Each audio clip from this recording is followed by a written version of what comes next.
Welcome back to Homesteading with the Zimmermans, where we work hard and play hard on our little corner of land in Iowa. My husband and I were born and raised Old Order Mennonite, or horse and buggy Mennonite, as some refer to them as. And although we are no longer part of that culture or community, we are intentional about passing on the old-fashioned skills of our childhood to the next generation.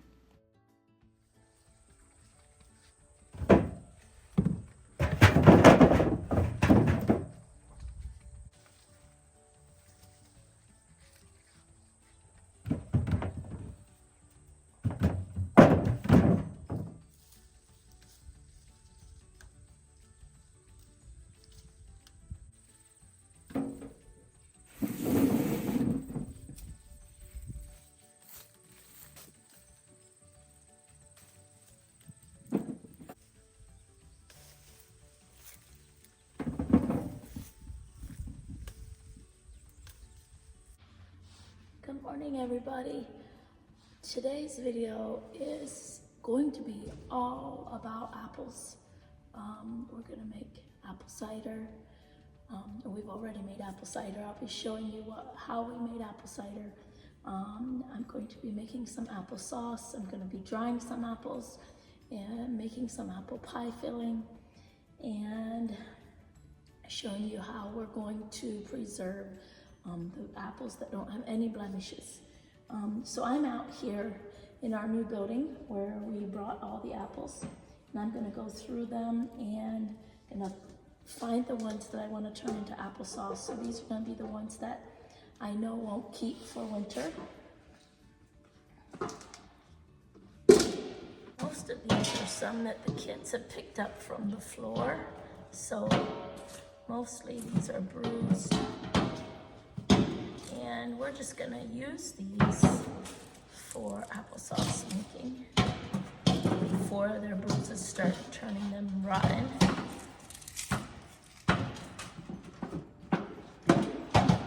That's enough for a nice big start for today.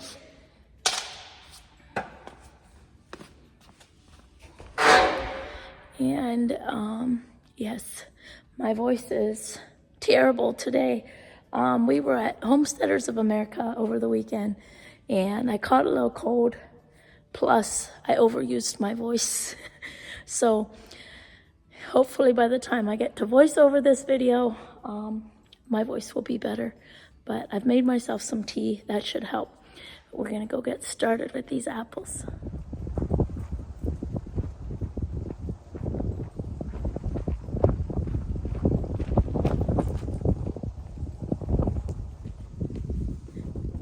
Okay guys, very first thing that we're going to get started on today is applesauce. And you're gonna need two things for applesauce: a nice big pot and this.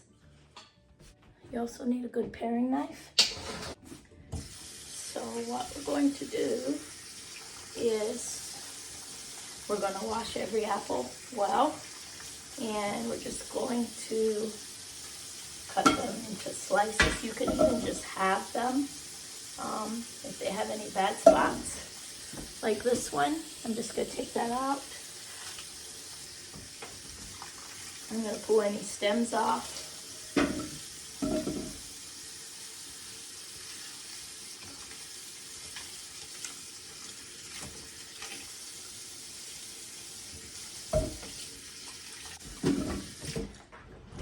So now the bigger you leave your apple chunks, the longer you're gonna need to cook them before they're ready to put through your food mill. So I'm cutting each apple into about 6 slices, and it's gonna warm up my house. It's very chilly outside. Today's high temperature is only gonna be 52, so that means it's chilly in here because we have not yet turned on our heat. So getting some nice steamy apples going in here.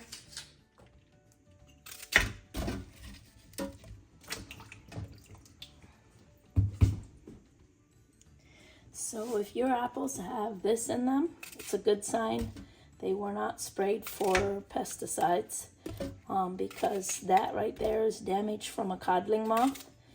And a lot of apples that aren't sprayed with a pesticide will have this.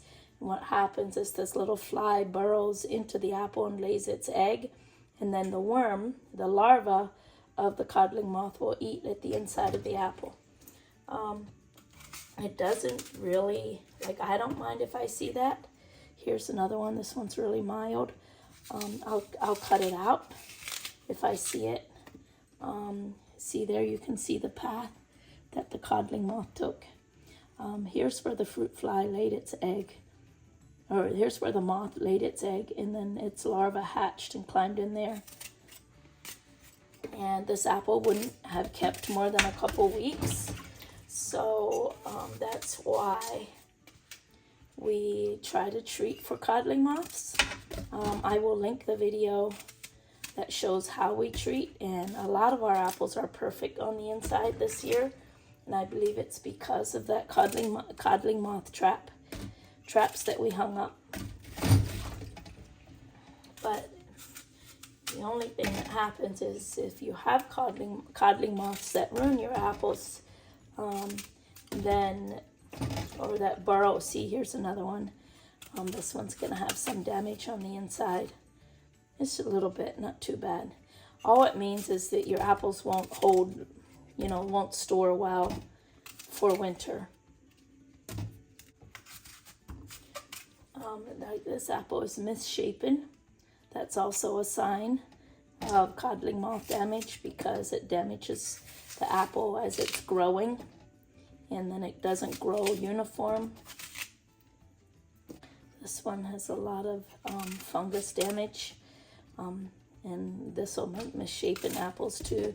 I can't remember what the name of that fungus is, but there's a fungus, and it's on a lot of the leaves of the apples, but it's just skin deep. It's on the leaves of the apple trees, but it really only goes skin deep on the apples. I do think that these apples won't, that look like this, they would break down faster too and wouldn't store as nice, but otherwise it's just skin deep and I don't worry about it. Okay, so now that we've got our pot full of apples, and you can make it heaping like this, because as the apples cook, they will shrink. So I'm gonna turn my burner on high. So this is a 16-quart pot, and to get it started, to make sure my apples don't scorch on the bottom, I'm gonna add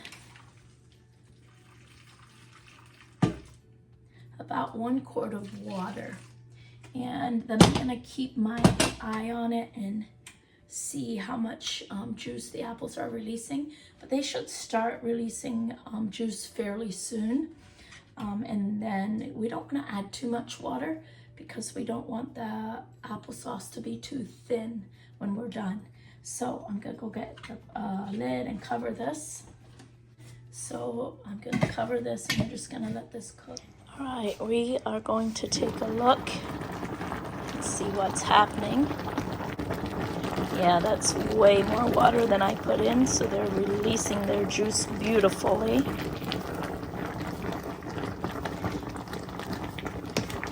So once they've got their juice released like that, I'm going to turn my burner down, because I don't want to scorch them. So I just turned my burner down to a medium low, and we're gonna let them simmer for a couple hours.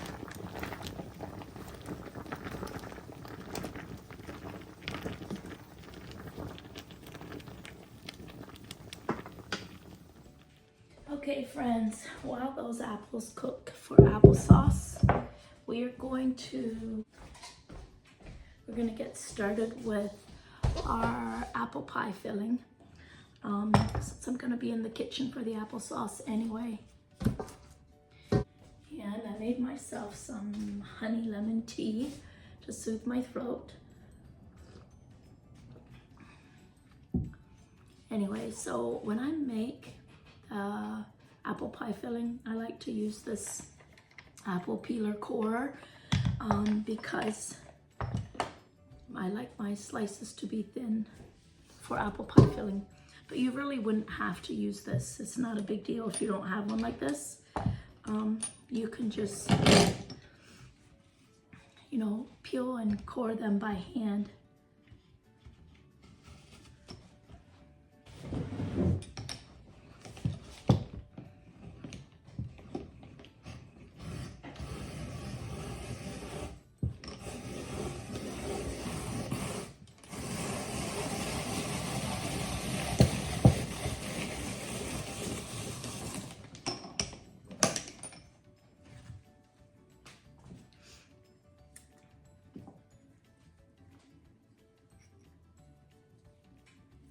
So then if there's any bad spots, I just take them out.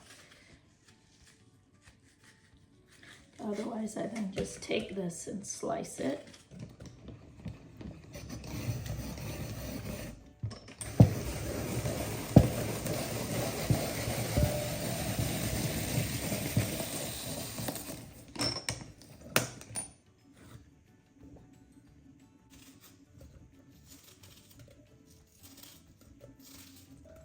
So I've got my 6 cups of water for my pie filling, and I'm going to add my 4 cups of sugar, 2, and I'm going to turn that and let that cook until the sugar is dissolved. I'm going to add about 1 teaspoon of salt, and add 1 and 1/2 teaspoon of cinnamon. Alright, so I've got 2 cups of cold water. Put in 2 cups of my thickening agent, which is clear gel or perm flow. So what this is a modified cornstarch.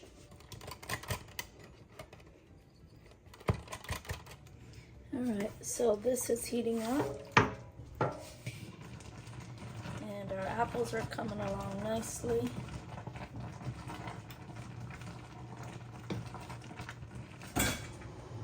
So once your sugar water is boiling, you're going to add your clear gel mixture. And you're going to bring it back to a boil. And it's going to get thick really fast. And now we are ready to add our apples. 4 to 6 quarts of apples. So there's 3 quarts of apples, and here's 3 more quarts of apples. And we're going to mix this in really well.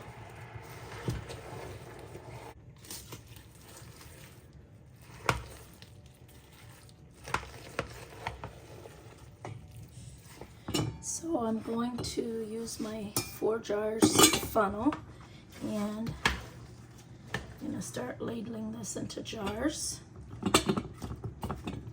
And it'll get a little thinner as I can it, because the apples will release some of their juice.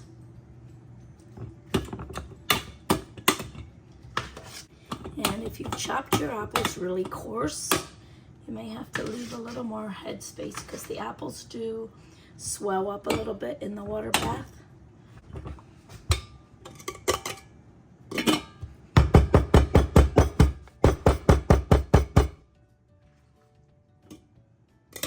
Just helps the product to settle.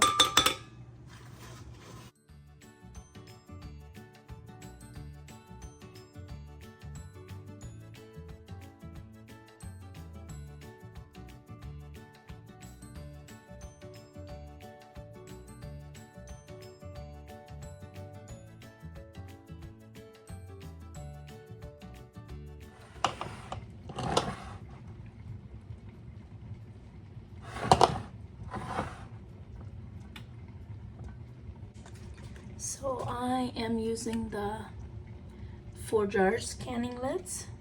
I'm gonna have a link, but don't forget, you can use my code. It's Ruth 10, and you can get a discount on your canning lids and all your canning supplies.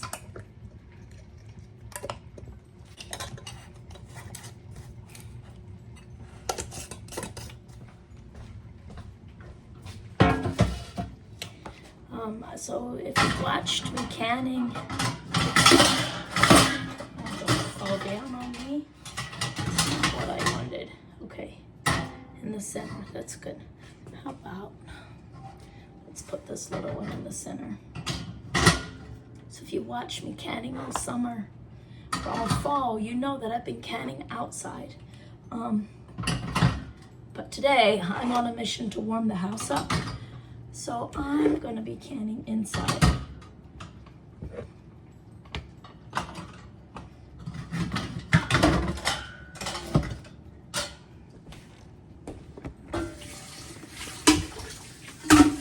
And since my product in the jars is warm, that's the same temperature water that I'm gonna start with. I'm gonna start with warm water.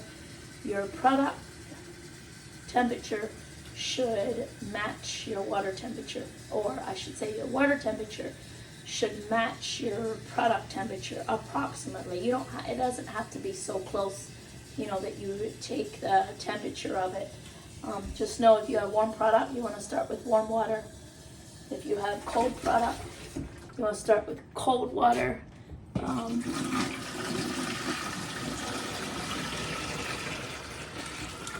If you have hot product, you want to start with hot water. And I'm going to get this started as soon as I've got some water in it. I'm going to turn the burner on. I know I'll get questions on why I don't cover my jars with water. That's because my mom and my grandma taught me to only fill to the product line, because if you cover the jar entirely with water, like this one, you have a much greater risk of your product siphoning out, and that will affect your seal. So we're going to slowly bring this to a boil, and then once it's boiling, we're going to set the timer for 10 minutes.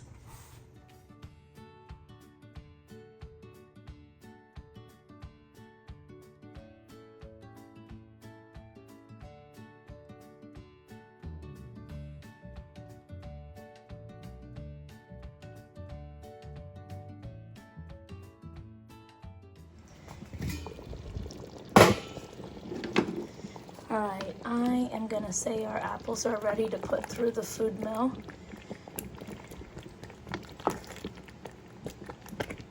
So I'm just gonna turn the burner off, and I'm gonna let the lid off and let it cool down for a bit while I clean up my kitchen.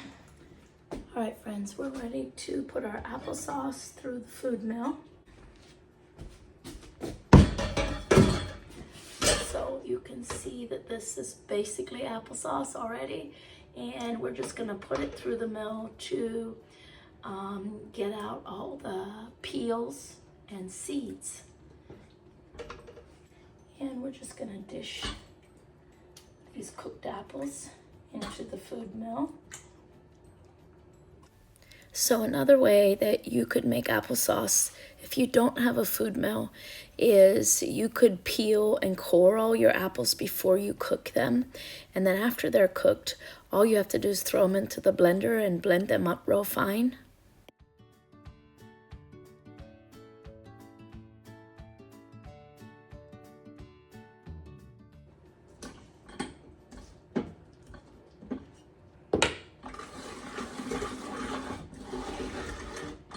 And there we go.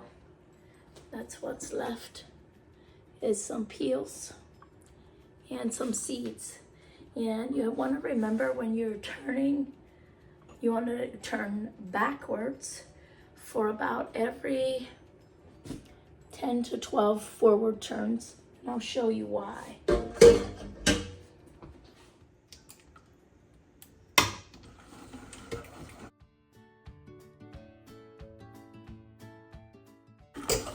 So here you can see how all the peels get packed down over those holes from cranking forward. And then if you crank backwards, it scrapes them all off. And then you can go forward again.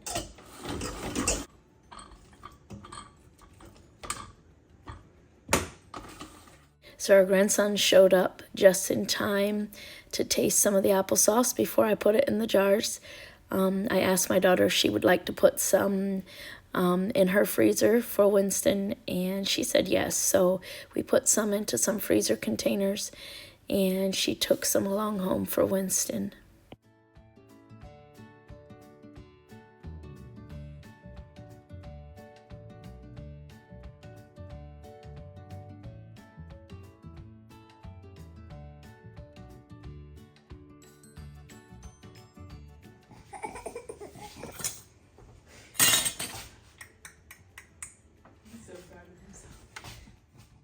So I was so happy to have Winston join me today as canning, because all 7 of my children would sit right here in this exact spot and watch me do canning and cooking, and he seemed to be happy to be helping me as well.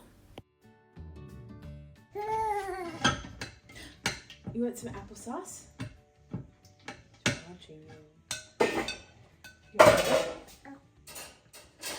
Yeah, see, he liked it. He was opening his mouth for it. Yummy! Is that nummy? Is it yummy yummy?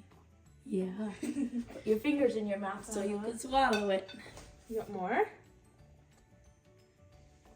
He wants to grab the spoon himself. So now we are going to hot water bath this applesauce for about 15 minutes. I would do 10 minutes for quarts, but since these are Canadian liter jars, I am going to boil them for 15 minutes.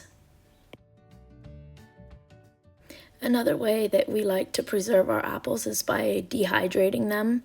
And I decided to wait until the children were home from school to fill the dehydrator, since this is a job that's very easy for them to help with, and they do enjoy it. One of the biggest reasons they enjoy filling the dehydrator with apples is because they have a running contest from year to year on who can get the longest apple peel. Almost 6 foot. Almost 6 foot.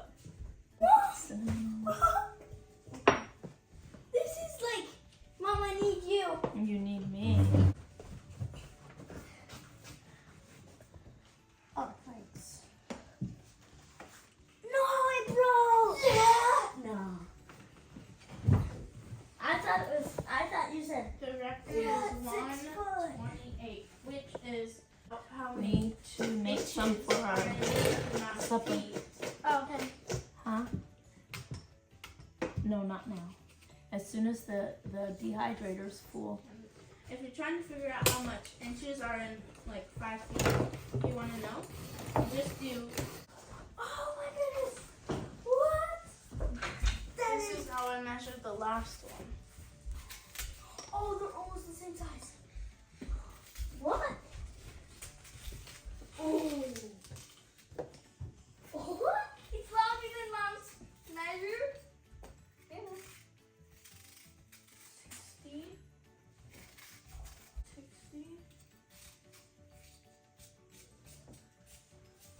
60 again. 60 is 120. 17 Yeah! is 137. Yeah! Yeah. We beat it? Yeah. Yes! Woo! This is a record. Oh, and it broke. Okay, Harrison. Huh? Harrison put all those apples in the refrigerator drawer. Okay. So my thrifted dehydrator that I used, for the last 5 years broke, and I'm now using this new one from the makers of my Bosch mixer, and I really am liking it. I will link this dehydrator in the description for you. Next, we're going to make our family's favorite apple dish. We're going to start with 2 cups of sliced apples, and we're going to add 3/4 a cup of sugar and 1 tablespoon of flour. And then I, of course, am making a double recipe, but what I'm telling you is a single recipe. You're going to add some cinnamon, half a teaspoon of cinnamon, and 1/8 a teaspoon of salt. And you're going to mix that all together with your 2 cups of chopped or diced apples. And I'm going to put a link to this printable recipe in the description for you. And then for your topping, you're going to start with 1/4 a cup of butter, and you're going to add half a cup of brown sugar, half a cup of oats, and half a cup of flour. And you're going to add 1/8 a teaspoon of baking soda and 1/8 a teaspoon of baking powder. And you're just going to mix all of that together for your topping and layer it on top of your apples. And then you're going to bake it at 375 degrees Fahrenheit for 35 to 40 minutes, or until the top is slightly brown and the edges are bubbling like this.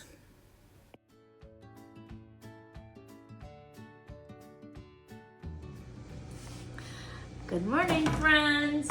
We are going to open up our dehydrator, and this top layer looks like the kids have been snitching off of it.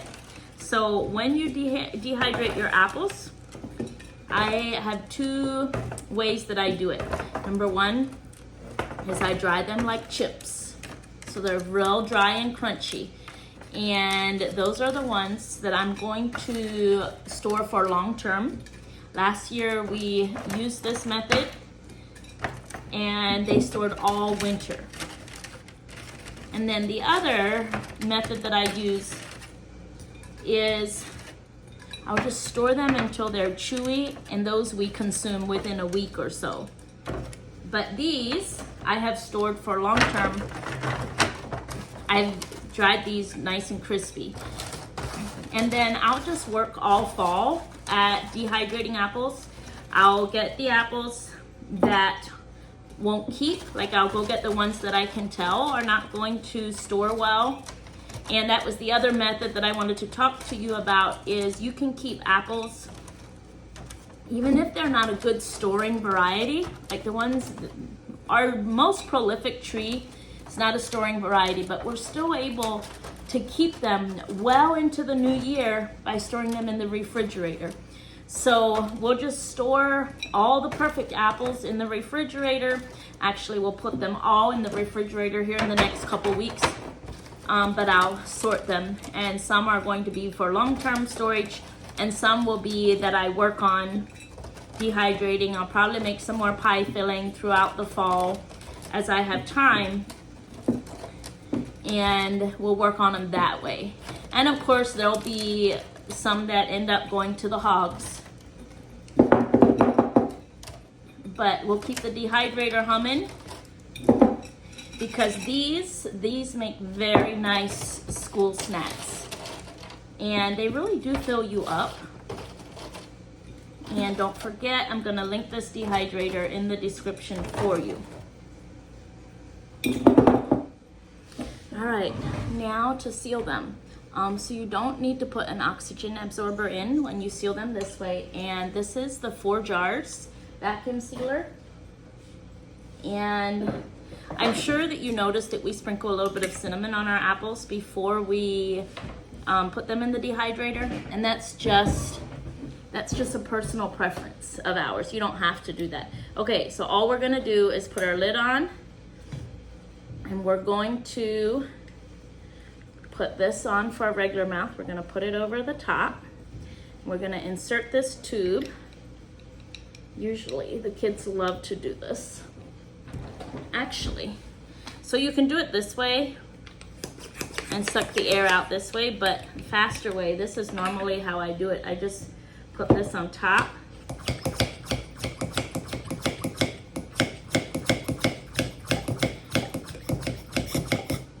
And suck all the air out. And then you take this off and it's sealed. And that's how we have kept our dehydrated apples for a year and more. And now listen to this. I'll put it by my mic so you can hear it. Did you hear that? That's how tight it seals. So you don't need an oxygen absorber when you do that.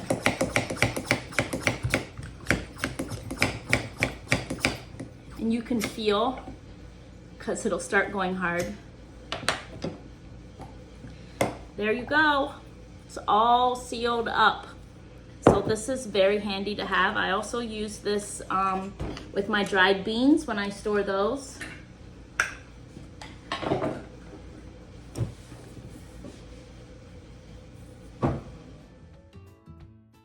So all of those yellow apples that we've been using up until now have been from our own trees.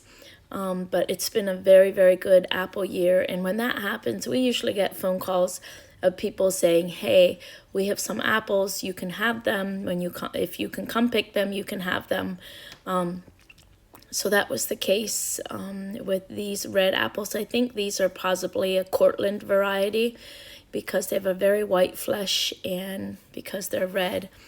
And so we picked and picked and picked apples and didn't barely even make a dent in these people's little orchard that they had. But they're beautiful apples and they didn't seem to have very much bug damage. So we picked probably about 4 bushel of these red apples. The other reason that this year is a good apple year is because we had such a late frost and all the apples had time to ripen on the trees. If we have an early predicted frost, then we have to pick the apples while they're green, and that really affects their flavor. No, you need 2 hands. Mom, you can choose it then. I'll lay it aside for you.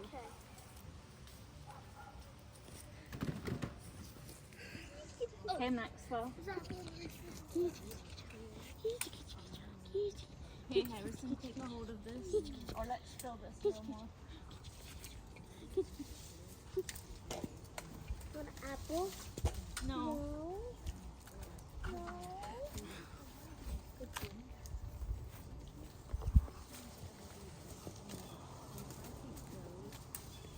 Oh, I got it. This is bite size. Yeah. Oh, I got 2 and missed 1.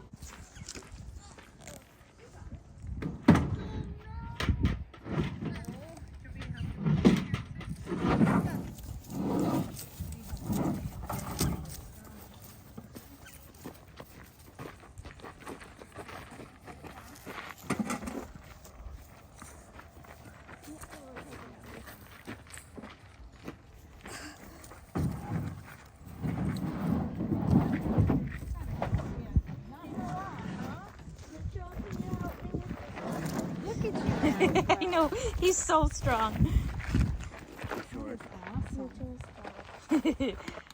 Oh, lost one. I need to get.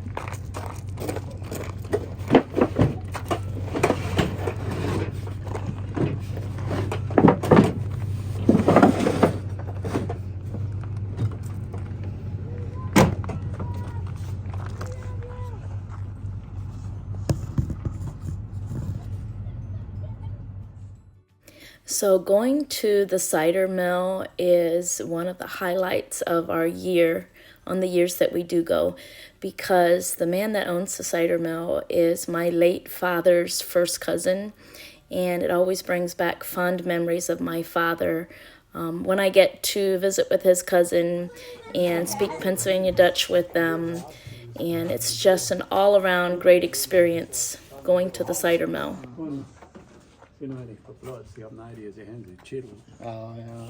Om det sind die 2 Sorten, die ich habe. Den Gordon. Ist das, was ich mit den Sorten bei? Ja, die sind really easy. Ja, recht weißer Fleisch. Ja, ich Den glaube, guten Hart, ja, alles das darf so wie. alles hart. Ja, bist ein ganzes Bild durch hinten an das Feld gedampft und nicht auf. Aber so wenig kannst du nicht aus der Stube. Oh, because the Duke war so too big. full mit the freeze. Ja, ab durch zu. Oh. Right, Henry, you got jump down. Ich wusste, dass wir catchen, da kannst du wieder Cricket zum haben. So we thought that I was. This smells We'll like. mix the yellow and the red ones together. Those apples to Hey boys, as go. fast as you can. Go, go, go, Put some red ones Just in. the golden delicious. Red ones. Just the golden delicious. Nope, mix them together. Okay. Red ones. You guys You are in got charge red of the red ones.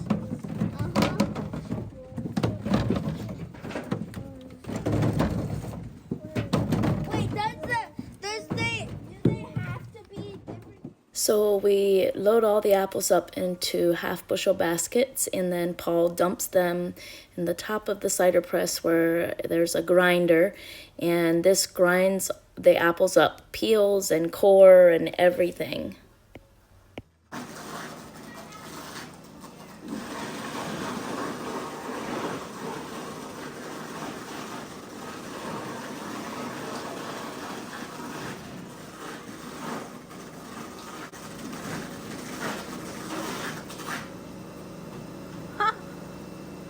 That's so cool.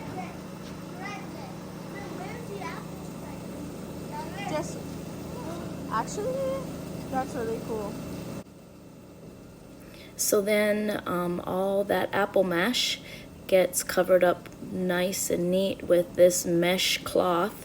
When we press the apples, this mesh cloth will keep any seeds or peels or, you know, dirt from going into the apple cider.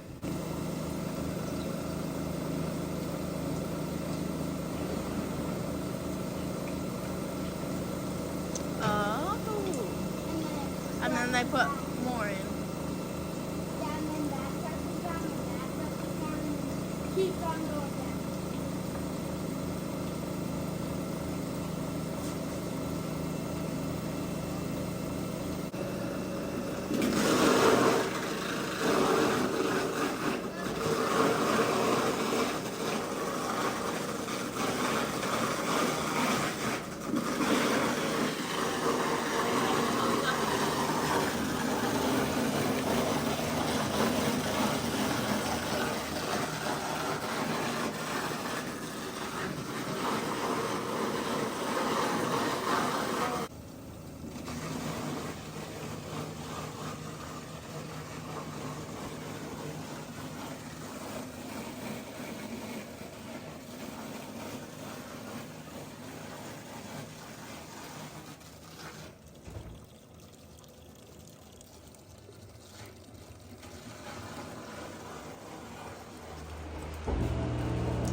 See vad jag ska duga.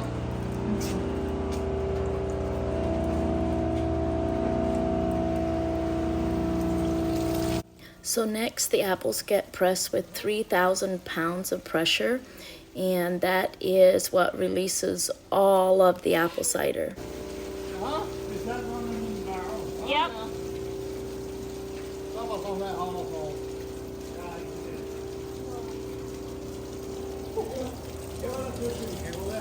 Yeah. Yep. Yep. Bring in those guys.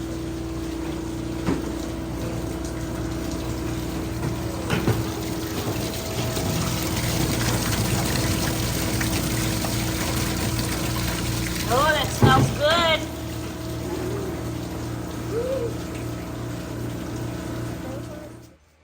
So the difference between apple juice and apple cider is that apple juice will from this point go on to be clarified, pasteurized, and homogenized.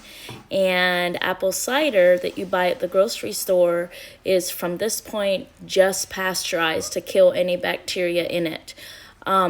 So this is raw apple cider, which means that it is wholly intact and has nutrients left in it. It's not just a sugary treat like apple juice or apple cider that you would buy at the grocery store.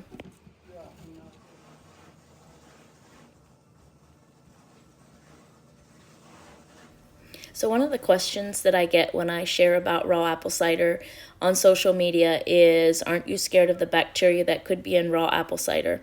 And the answer is no, we're not scared of the bacteria. We believe that drinking raw apple cider is a whole food. It has the digestive enzymes and everything that your body needs, whereas the pasteurized apple cider is basically a dead food that is like a sugary treat.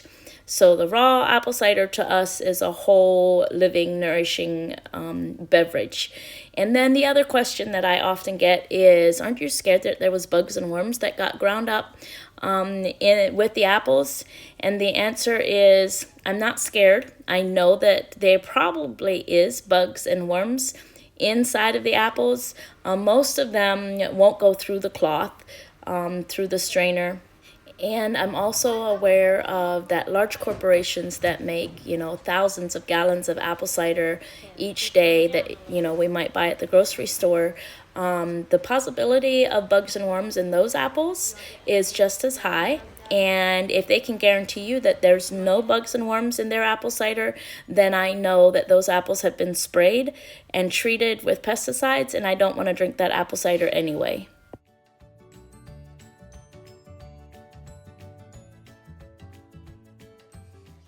Hey, good morning, friends. I am on Operation Get Apple Cider into the Freezer this morning.